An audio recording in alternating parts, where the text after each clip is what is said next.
Good morning, Rock Hill. This is Monday morning, August 24th, with this is Pastor Kyle with the sermon recap in case you missed it or just wanted a review. We looked at what the gospel did when it went to the city of Athens, and what we saw in the first 5 verses is kind of Paul's approach to getting into spiritual conversations. We summarized it with 4 words: go, see, feel, do. That this is something as Christians that we go to places that we necessarily haven't gone to before. When we go, we keep our eyes open. We're observing how the story of the gospel intersects with the story of the people. Feel, upon seeing things, we are provoked to action. When Paul saw that the city was filled with idols, he was provoked into doing something. So go, see, feel, and then the response of that is do or say. Paul reasoned in the synagogue and in the marketplace, and because of that, he was invited to the Areopagus, a place of pagan philosophy, so to speak, to present the gospel there. And what we learn in the second half of the story is how we can share the gospel with people who have very little frame of reference for the Bible.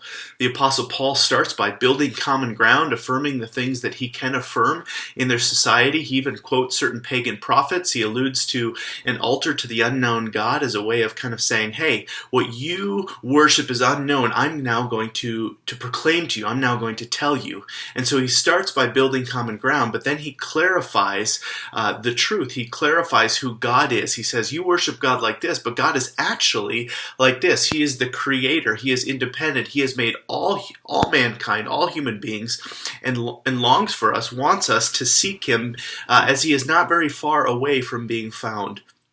So he builds common ground, he clarifies and confronts their false belief, and then finally he points them to Jesus Christ and invites them to respond. He does all of this stuff so that he can point to Jesus as the solution to the problem, as the solution to the human condition, as the solution to the challenge that we face as sinful people in light of a holy and a righteous and a perfect God. That Jesus comes, that he bears the wrath of God in our place, that he forgives us of our sin and makes a way, and that God now demands that we respond to his Son. And the way in which we respond to his Son will ultimately determine how we will be judged. That Jesus, the one who died and was raised, confirming who he was, is also the judge who will stand at the end of history, and all of us will be judged by him. And so we do this, we want to grow in this as Christians, not just to be good at it, but because we've come to know Jesus, and we found that he is precious indeed, and we want others to know him as well. And so we want to grow in our effectiveness in communicating the gospel, not just with people who already know the biblical story, but those who don't, so that they can come to see the treasure that is Jesus Christ, the only hope for our salvation in life and death.